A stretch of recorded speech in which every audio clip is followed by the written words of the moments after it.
Donc là, je suis à la boulangerie de Talleyrand. Et la boulangerie, comme les épiciers, c'est important dans un village. Donc je suis avec la famille Mestre, et le père et le fils. Et donc, voilà, donc on va nous les faire parler un peu comment ils sont arrivés ici. Alors, le papa, alors, toi tu étais là en quelle année? En 67.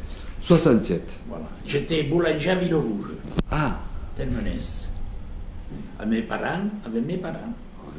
Bon, on a fermé vu que le village était petit et que le boulanger ici était malade. On a acheté ici. Voilà. Mais ici, c'est une boulangerie communale. Hein. Oui, c'est un four communal, oui. Oui, oui. Ouais. C'est particulier, ça, quand même. Oui, la bâtisse est à la commune. Nous, le matériel est à nous, mais la bâtisse est à la commune. D'accord. Ouais. Et à l'époque-là, combien il y avait de boulangers? 2. Non, moi, quand j'y allais, il était premier. Piqué. Un seul. Un seul. Piqué, le Marty s'appelait. D'accord. Il était parti, il était fermé. Et toi, tu as pris la suite de qui, alors? De M. Bonnet. Monsieur Bonnet. Bonnet. D'accord. Qui était de Grussan. D'accord. Bonjour. Ouais. Et donc, tu as fait toute ta carrière ici, Voilà. boulanger. On avait des vignes. Oui, ah oui, tu avais des vignes. On avait des vignes. Ma Oui. femme est d'ici, avait des vignes. Oui. Donc, on est resté ici à travailler le four et la vigne. D'accord. Et après, tu as laissé la place À mon fils. à ton fils. Voilà. Vas-y. À la retraite, 60 ans, j'ai donné la suite à mon fils. En 2001. Là, Et que j'aurais continué encore, peut-être. Ah, tu as envie de travailler encore. J'aurais pu continuer un peu. Mais c'est quand même bien d'avoir un fils Qui continue. qui continue, parce qu'il y a beaucoup de commerces Oui, ou de ferme. métiers où les enfants, ils n'ont pas envie de faire le métier, parce que c'est un métier quand même usant. Hein. Alors,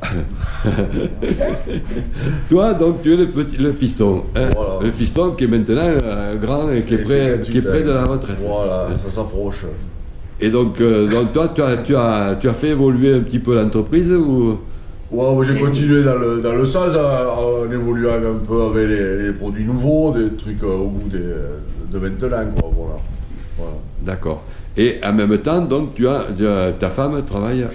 Et on a ouvert notre magasin en 2008, où comme il n'y avait plus d'épiciers et de bouchers, qu'ils avaient pris la retraite tous, pour regrouper un peu tout ça dans notre magasin.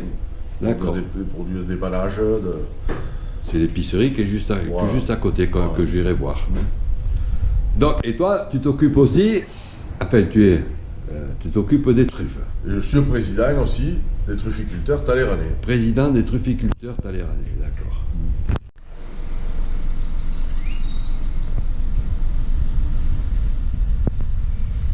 Alors là, je suis dans l'épicerie et boulangerie. Donc c'est toujours la famille Mestre qui avait Tu peux me le marquer que je prends un sac de pain? qui avait le four. Et donc je suis avec son épouse. Alors depuis quand on est là? Depuis 2005, 2005. voilà. Donc c'est la seule épicerie. C'est la seule épicerie du village. Voilà. Voilà. Et à un moment, il y en avait Il y 3, en 4. avait deux. Il y avait Madame la Douce et il y avait Elvire. Oui, et avant Et avant, dans le temps longtemps. mais moi ouais. j'étais pas là. Ouais, dans le temps longtemps, il y en avait 4. Voilà. Voilà. Et on a fait un commerce de proximité de dépannage. Et c'est le seul. C'est le seul commerce c'est le du seul village. commerce. Donc Voilà. ça rend service quand même. Voilà. Maintenant, après nous, je ne sais pas s'il y en aura un autre. Et pourquoi il n'y aura pas de relève? Ah non, de la relève, non, il n'y en a pas. C'est comme dans les enfants et petits-enfants. Non plus. Non. C'est comme le four. Ouais, c'est pareil. Ouais. Il n'y aura plus personne. On va trouver quelqu'un. Mais on trouvera quelqu'un, j'espère. Ah, On a encore 3 ou 4 ans pour essayer de trouver quelqu'un. Ouais, pour le village. Voilà. D'accord. Eh bien, c'est parfait. Eh bien, merci.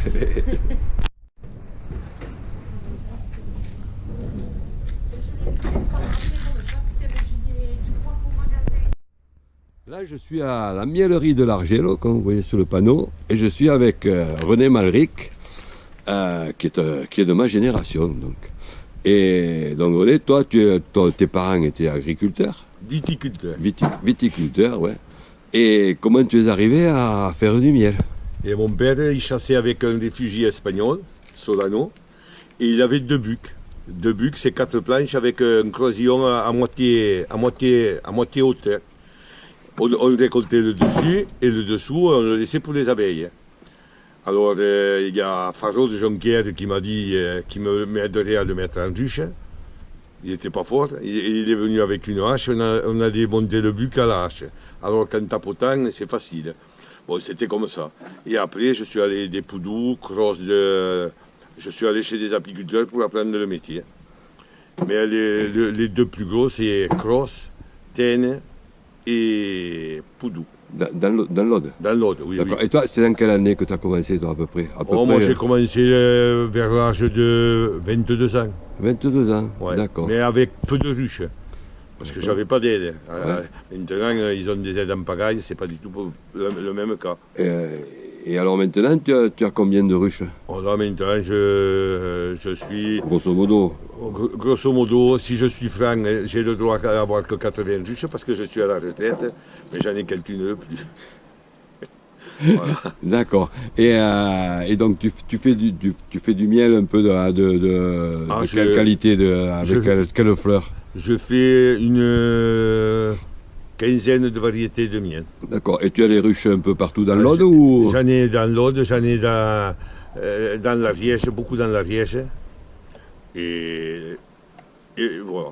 D'accord. Et alors tu le commercialises comment ton miel? J'ai vu que tu avais une boutique, j'ai vu ta femme déjà. Oui, à la boutique, Ouais. et après je fais les marchés. Tu fais les marchés? Ouais. Les marchés dans tous les départements ou tu vas Non, au-delà? je cible. Dans le département, je fais des foires. Je joue le héros du département. Je vais à Toulouse, je fais des foires. Quoi. D'accord. Et donc toi tu fais que ça, tu fais que le miel, tu t'occupes En même temps, je fais que le miel. Et tu as laissé les vignes, Les vignes, à c'est ton fils, toi. au fils et à la fille. D'accord. Et alors, bon, toi, tu as un certain âge comme moi. Ouais, un âge certain. Un âge de la retraite. Ouais, je suis à la retraite. Et oui, non, mais tu es à la retraite, mais tu continues à bosser. Ouais, parce que c'est une passion. Oui, et donc, après, quand toi tu vas arrêter, est-ce que tu as J'ai pas de successeur. Je pensais qu'un petit de la fille ou du fils je prendrais. Il n'y a personne qui va te prendre. C'est dommage parce que C'est dommage parce que j'ai de bons marchés, je suis connu. Puis l'abeille, c'est un truc naturel, c'est un truc Puis porteur. on dépend de soi-même. Bah ouais, L'apiculture, c'est ça. On fait une connerie, on le paye cash. Ouais. On ne fait pas de conneries, on gagne des sous. Et tu as eu des maladies, parce que moi j'ai entendu parler des maladies, des abeilles, des trucs comme ça. Les maladies, Tu as eu des choses, toi, qui... il y a 3 ou 4 ans, j'ai perdu 80% de mes ruches. Ah ouais. Et on ne sait pas pourquoi. À cause de quoi? Comment ça s'appelle le truc là? Il y a un truc. On ne le sait pas. Franchement, on ne le sait pas. On le met sur beaucoup de choses. Le varroa, Le varroa, voilà. le varroa fait des dégâts, mais bon, quand il y a beaucoup de varroa, on s'en aperçoit. Il y a les ailes frisées, elles n'ont pas de pattes. Parce que le varroa, il se reproduit dans le couvain d'abeilles. Et elles naissent atrophiées, les abeilles. Ça fait qu'elles ne peuvent pas se brûler, elles crèvent, mais on s'en aperçoit quand il y en a beaucoup. Et là, ce qu'il y a de bête, c'est que les abeilles quittent la ruche et on ne trouve pas une abeille, la ruche est propre, il n'y a plus rien, plus de miel, tout est nickel, comme s'il n'y avait rien. Et c'est par zone. Une année c'est une zone, une autre année c'est autre zone. On a dit que c'était avec les animaux, les traitements des animaux, elles vont des fois sur l'usine.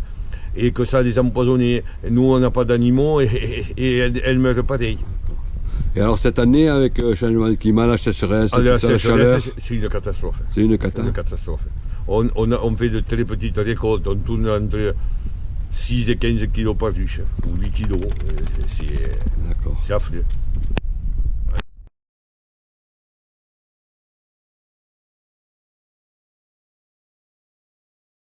Je suis chez Madame Malric, donc qui est l'épouse de mon copain et qui s'occupe, mon copain, il fait beaucoup de miel. Et donc elle confectionne a priori des produits issus du miel. Alors je vois un beau pain d'épices. Alors c'est quoi ça? Ah, mais ça, c'est mon pain d'épices. C'est Alors ma oui, c'est fabrication pain du d'épices. pain d'épices Et alors? que je fabrique depuis des années D'accord. et qui se vendent très bien. Voilà. Et ils se vendent dans le village, mais autre part sûrement, non? Oui, on en met dans des dépôts, on en met. Mais surtout, au village, je le vends. Ouais. Voilà. Ouais. Je le mange Essentiellement à l'épicerie ou direct on vient l'acheter non, là? non, direct, ils viennent le chercher ici. D'accord. Ouais, ouais. Sandrine m'avait demandé, mais je pense jamais. Et les petits bonbons, c'est quoi ça alors? Et ça, c'est des petits bonbons qu'on achète, qu'on fait faire par un façonnier. Ouais, Et voilà. Et puis après, on les vend aussi dans les dépôts, comme on fait ici. d'accord. Voilà. Donc là, il y a Voilà. beaucoup de monde. En hiver, il n'y a pas grand monde, non? En Mais en hiver, il n'y été. a pas beaucoup de monde, mais nous avons nos clients habituels. Hein. Ah, ouais, Oui, oui. Voilà. Mais d'accord. après, bon, cette année, c'est une année pas tellement bonne hein, pour le mien. Ah, Eh ouais, pourquoi il a fait pas trop plu, chaud? Il fait trop chaud. il n'a pas plu, ni rien. Et les abeilles, mais je en discuterai avec Avec René. René, oui. Il y a des soucis, quoi. Oui, mais D'accord. enfin, bon, on ne va pas se plaindre. Voilà. Ça fait que- D'accord. Eh bien, merci. Voilà, tu vois, finalement, on arrive à dire les choses. Oui, vous le dites des choses.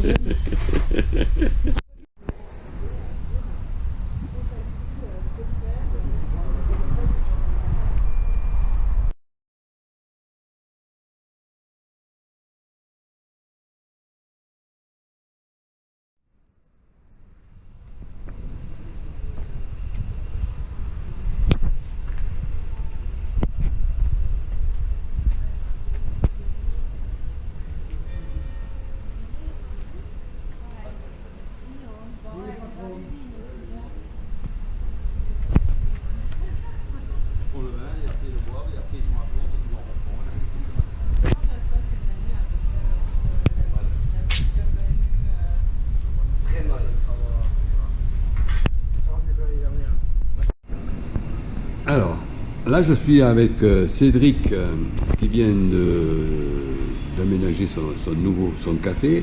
Donc, c'est un café qui ne travaillait pas depuis quelques temps, depuis 1 ou 2 mois.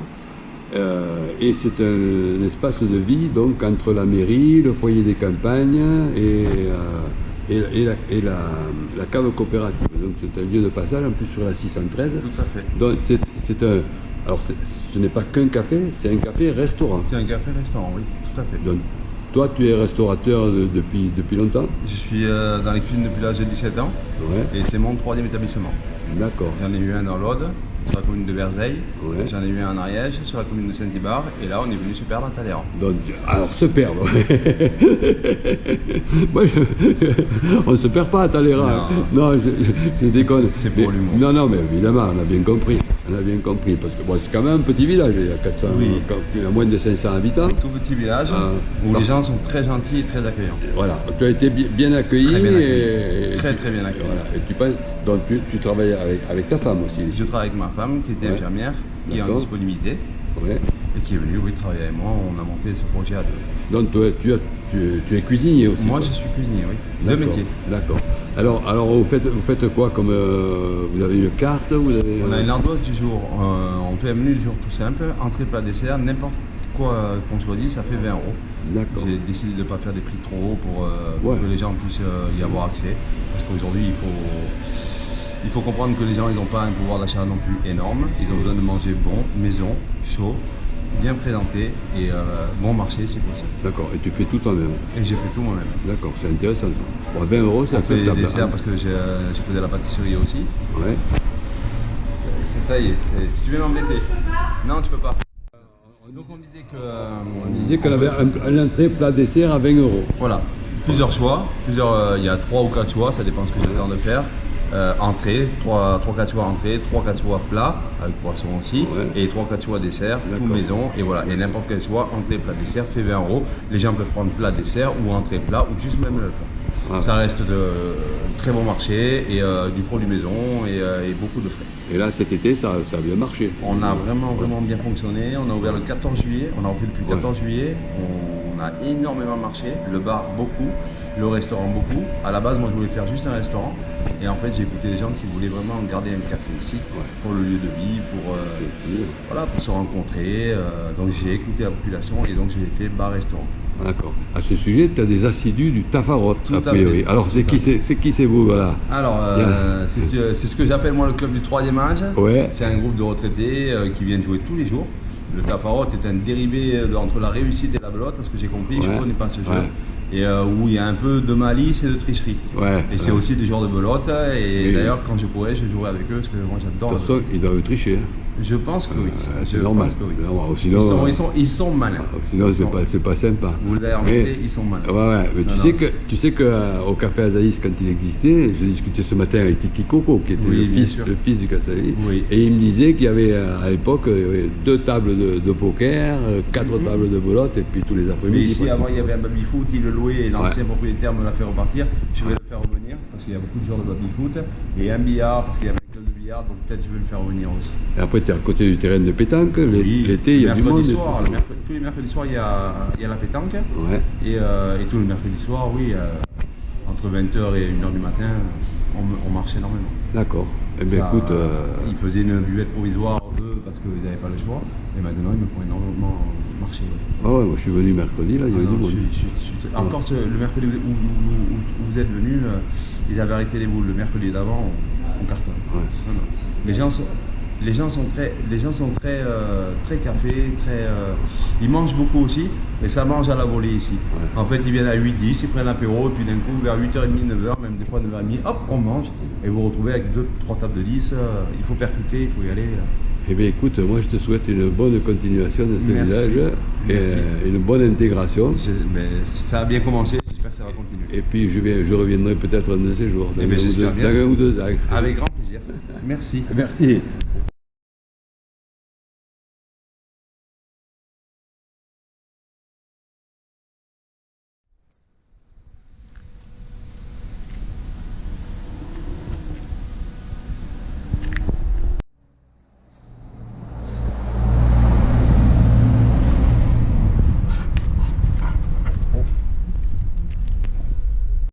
Et donc là, je suis devant un four, et c'est le four de la pizzeria. La pizzeria au feu de bois. D'accord. Et je suis devant le propriétaire. Alors, Voilà. oui. Et cette pizzeria, il y en avait une à Talleyrand au milieu du village. Donc, Oui, et oui. depuis- Avant, j'étais au milieu du village. Voilà. Ouais, Et ouais. ça a été. Tu es arrivé quand alors? Je suis arrivé en 2009. 2009. Ouais, 2009. Et donc tu t'es. Et ensuite, je suis resté au village jusqu'en 2015. Et ensuite, j'ai construit ici, enfin, j'ai fait moi-même les travaux de rénovation. Et j'ai ouvert en 2016. 2016. Voilà. Là, ça fait maintenant 7 ans bientôt. Et les Talleyrandais se sont mis à la pizza, alors, sérieusement. Les Talleyrandais se sont mis à la pizza sérieusement. Pas trop. Ouais. Pas trop. Pas non, trop. Non, pas trop. Non, pas Mais- trop. Il y en a, mais pas trop. Plutôt les jeunes, non? Ouais, plus les jeunes. Et puis, j'ai beaucoup plus de clientèle des villages aux alentours, comme Saint-Laurent-de-la-Cabrerie, Villerouge-Termenès, Féline-Termenès, même Davejean, Albière, Lanette. C'est la seule pizza dans le coin? Le Pizzeria? seul non, parce qu'il y a aussi un camion, donc je suis pas le seul. Puis il y a des pizzerias à Tézan, Fabrozan. Hein? Maintenant il y a la Grasse aussi, donc il y en a quand même pas mal. Ouais, il y en a quand même pas mal. Ouais, alors, comment a été l'accueil à Talleyrand quand même? Ça a été Très bien, facile? Hein? Très bien, Ouais. très bien. Ouais, sans problème. Bien intégré au Bien village. intégré au village, il n'y a pas de souci pour ça. Et là, il y a une belle terrasse quand même. Ouais. Et L'été, j'ai une capacité de 70 couverts. D'accord. Ouais. L'été, ouais. Et il n'y a pratiquement pas de concurrents, loin, quand même. Il y a toujours de la concurrence, mais comme on dit, le soleil brille pour tout le monde. Hein, Ouais. donc il n'y a pas à être jaloux des concurrents. Il faut chacun fait son travail. Hein, il y a pas de là-dessus, il n'y a pas de souci. Hein. D'accord. Là, c'est- Et est-ce qu'il y a du passage de touristes aussi qui s'arrêtent? L'été, oui. Ouais. L'été, ouais, juillet, août, il y a du monde. Ouais. Ouais, il y a pas mal de monde. Après, j'ai travaillé avec le domaine Saint-Benoît, enfin les résidences Saint-Benoît. Ouais. Donc j'ai pas mal de clientèle qui viennent de là-bas aussi, l'été, Ouais. puisque c'est des vacanciers et touristes. Hein, donc,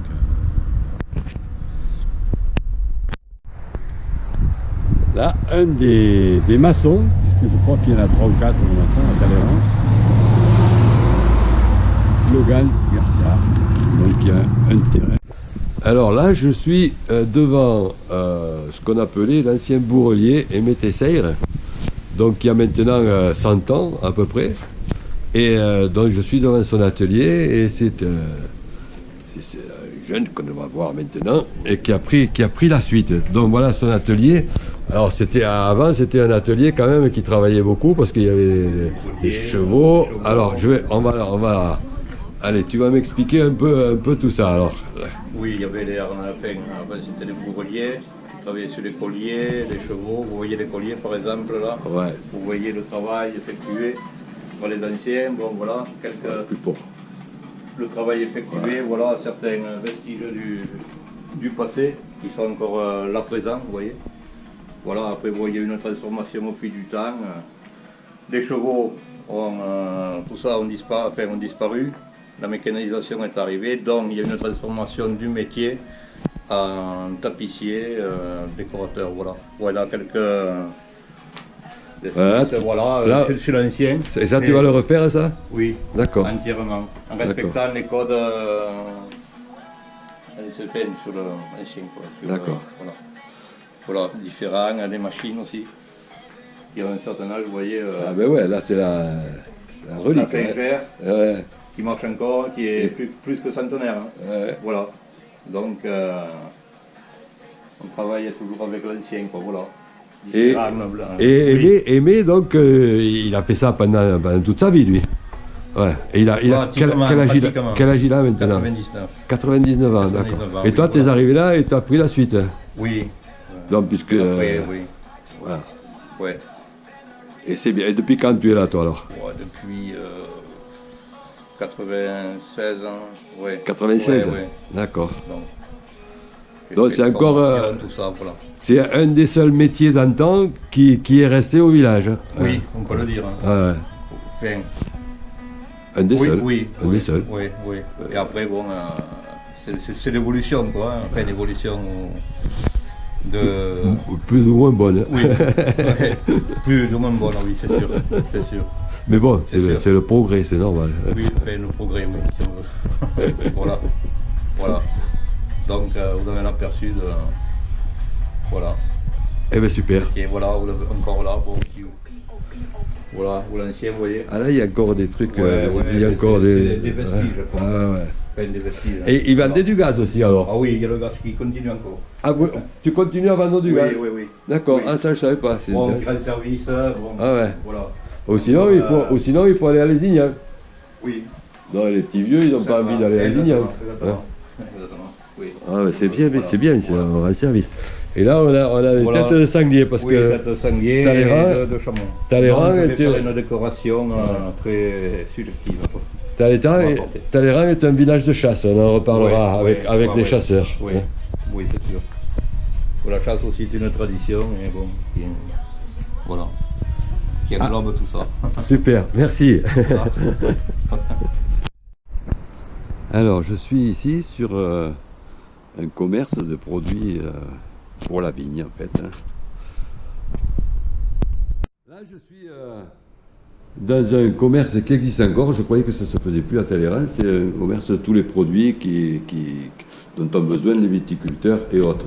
Et alors, je suis avec Jean-Marc Poursine, que j'ai trouvé, c'est là-dessus. Alors, dis-moi, qu'est-ce que tu fais là, toi?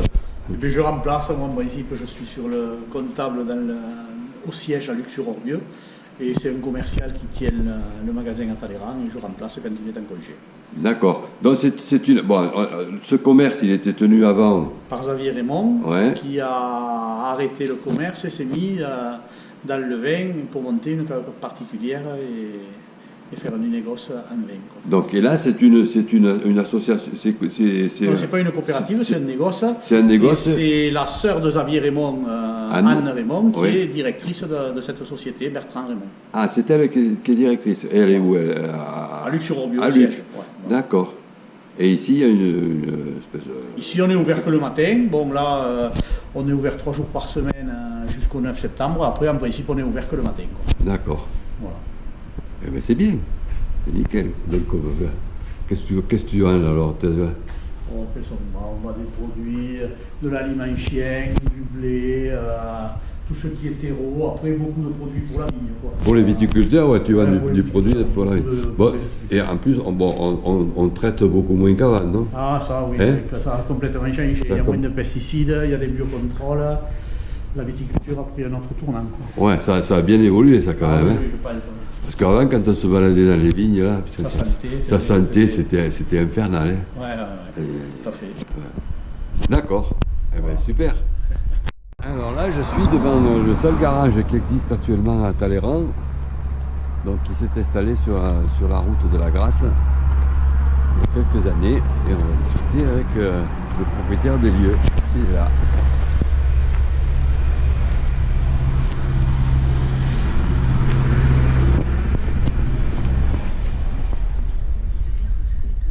Donc qui est tenu par un monsieur, Morin Jean-Michel, qui va nous dire comment il s'est installé, depuis quand il est là et qu'est-ce qu'il fait. Moi, ça fait 20 ans que je suis ici, ça fait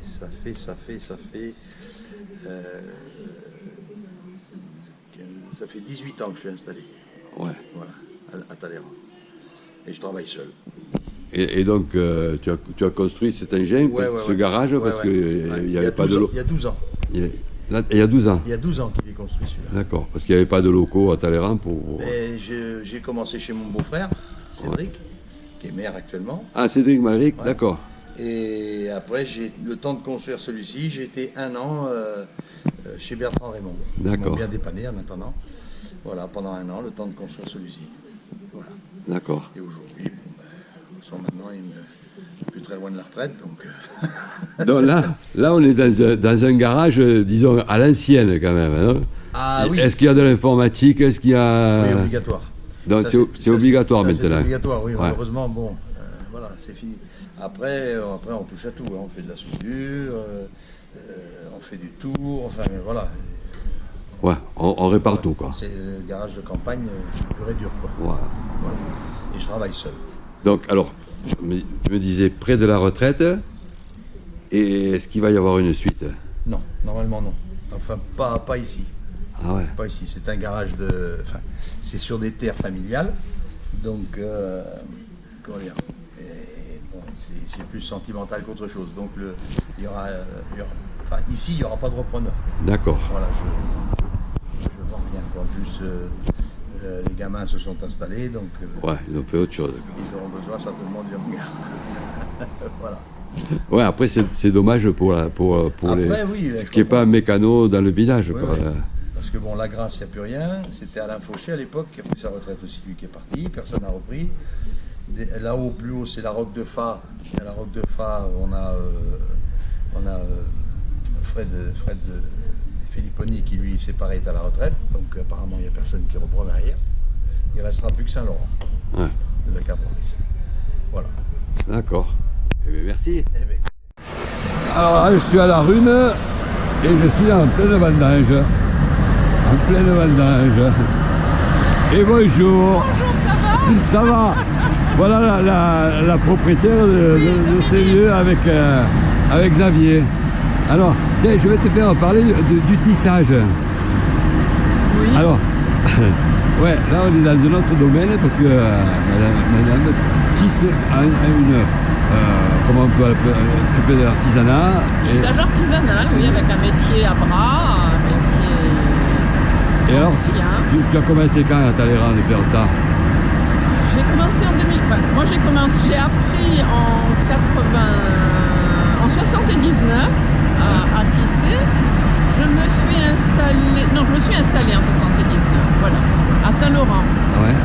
Et ensuite, j'ai arrêté quand j'ai eu les enfants, en 84, donc, et je m'y suis remise en 2004, 20 ans après, à Talleyrand. J'ai monté mon métier à Talleyrand. Et j'ai tissé un petit peu. Alors, je tisse toutes les fibres végétales, le coton, le lin, la ramie, le bambou maintenant, l'ortie aussi, puis les fibres animales, la laine, le mohair, l'alpaga. C'est tout pour le moment. Voilà, et tu as ton atelier au milieu du village. Et j'ai mon atelier dans le village, Voilà. oui. Je tisse de temps en temps, j'espère toujours m'y remettre, Oui, mais ça arrivera. Chaque chose à son temps. Voilà.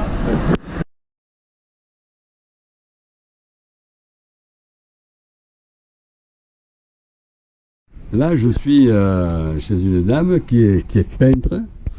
À Talleyrand, il n'y avait pas de peintre quand je suis parti, moi. Depuis, il y en a plein. Et il y en a plein. Et alors, vous êtes arrivé comment et quand alors? Moi, je suis arrivé en 2008, exactement la dernière semaine de janvier 2008. Et voilà, par hasard. Par hasard, je venais des Alpes-Maritimes. Et j'ai trouvé cette maison qui était une remise à l'époque, avec plein de trous, voilà. Et voilà, je suis arrivée, je suis tombée amoureuse de cet endroit. Et pendant plusieurs mois, j'en ai fait mon atelier, ma maison au-dessus. Et je suis hyper heureuse d'être à Talleyrand. Ça fait 14 ans et demi. Et comme je dis, je suis pas née là, mais je vais mourir là. D'accord. Donc les racines, elles viennent partout. C'est un témoignage fantastique. alors, on parlait de ce que vous peignez. Et vous me parliez de ma maman, justement. Je vais vous parler de votre maman parce qu'il s'avère que, bon, moi, ma maman est espagnole. Elle est mallorquine. Et quand je suis arrivée ici, je me suis aperçue. Donc, moi, je suis partie. La maison familiale était à Grasse. Et en fait, c'est quand mes parents sont morts, la maison familiale a été vendue. Que j'ai acheté. Je me suis dit, avec l'argent d'une maison, on achète une autre maison. Et donc, je suis arrivée ici et il s'avère que je me suis retrouvée ici et que je me suis rendu compte que j'étais à égale distance du pays de ma mère et du pays de mon père, qui était le Quercy, le Lot, tout ça. Et rapidement, j'ai commencé... Donc, une fois que j'ai fini les travaux, je crois que les premières choses que j'ai mis des vieux disques. Et tout d'un coup, je veux dire, je me suis... Qu'est-ce qui s'est passé? Je sais pas. Est-ce que c'était peut-être pour replanter les racines? Mais il s'avère que, voilà, tout d'un coup, j'ai pensé à l'Espagne. J'ai écouté un disque avec des chansons sur la guerre d'Espagne et tout ça. Et je me suis dit, ça c'est mon histoire. Mais une famille très très nombreuse du côté de ma mère. Et il s'avère que l'histoire de la guerre d'Espagne, nous, on n'en a jamais parlé. Donc je pense que comme dans toutes les familles, il y a dû y avoir des gens de tous les côtés, de tout. Voilà. Et tout d'un coup, je me suis plongée dans cette histoire énormément et j'ai voulu faire un travail sur cette histoire. Et donc j'ai commencé à travailler, à me documenter, à lire, à voir beaucoup de films et tout ça, et à faire un travail j'ai voulu faire un travail sur la guerre d'Espagne, que j'ai limité beaucoup après plusieurs mois de réflexion, je veux dire, sur le travail, sur les affrontements de février 37 à Barcelone. Où tout d'un coup il y a des scissions sur les groupes républicains, ce que je ne savais pas du tout à l'époque et tout ça. Et il s'avère qu'à ce moment-là, il y avait dans l'Aude, il y a eu tout le travail de mémoire sur la retirada, et dont on n'avait pas parlé du tout jusqu'aux années 2000, et en fait dont on commence à parler dans les années 2004-2005 grâce à un documentaire au départ. Et il s'avère que les politiques de l'Aude, je veux dire, au lieu de cacher cette histoire, on dit effectivement, il y a eu des camps dans l'Aude, effectivement, voilà, il y a eu cette histoire des réfugiés espagnols, et voilà. Et donc moi, quand je commence à entendre parler de cette histoire, je me dis, mince, les gens, ils vont penser que je fais de la récupération sur cette histoire, puisque je travaille sur la guerre d'Espagne. Et le moyen, je veux dire, de me sortir un peu de ça, ça a été de proposer aux archives départementales, quand ils sont venus à Talleyrand, de faire une performance, c'est-à-dire une peinture en direct et en public sur la retirada. Et pour ça, voilà, donc j'ai beaucoup parlé. Donc il s'avère qu'il y avait 3 personnes dans le village qui avaient vécu cette histoire, dont votre maman. Et donc j'ai été la voir beaucoup, donc on a beaucoup discuté. Elle m'a raconté l'histoire, elle avait 8 ou 9 ans, si je me souviens bien, quand elle a traversé les Pyrénées avec sa maman et son petit frère. Et donc elle m'a raconté cette histoire vraiment. Et après elle m'a prêté des livres, et après voilà, et moi je lui ai montré des documentaires et tout ça. Donc on a eu un moment très très fort ensemble. Et c'était vraiment, ça faisait 2 ans que j'habitais là, moi. Voilà, c'était à peu près le temps de faire la maison et de faire ce travail, c'était à peu près ça. Je vois que vous avez encore des peintures. Hein. Et il s'avère que cette année, vous venez aujourd'hui, mais il s'avère que cette année, j'ai eu une commande de la médiathèque de Lézignan, de la communauté de communes, qui m'a demandé de représenter la... Voilà, il y a aussi... Alors celle-là est à l'envers, voilà, ça c'est les Mujeres Libres. Voilà, il y a Si me quieres escribir, ce qui était une des chansons aussi importantes. Voilà. Et il s'avère qu'elle est là comme ça parce que donc les archives départementales cette année m'ont commandé donc 10 ans après, une performance sur la retirada et avec une exposition sur la guerre d'Espagne. Donc j'ai ressorti les tableaux, j'ai complété avec d'autres toiles. Tenez, il y en a d'autres. Voilà, ça c'est Durruti, l'anarchiste. Ça c'est André Unin, Petit Ray Libertà. Ça, voilà, ça c'est une toile en catalan. À partir du texte de Missiac. Après les performances, je peux pas vous les montrer, elles sont à la bibliothèque. Elles sont à la bibliothèque de Lézignan en ce moment, les deux. Donc elles sont pas ici. Eh bien, écoutez, je vous remercie. Bah, ça a été un Vous m'avez plaisir. filé la chair de poule. Là. Bah écoutez, moi j'ai un tel souvenir de votre maman, mais vraiment, vraiment, c'était quelqu'un d'extraordinaire. Très, très, très touchante, quoi. Et magnifique, tellement belle. Belle dedans, belle dehors. Vraiment, c'était une merveille. Merci. J'ai adoré votre maman.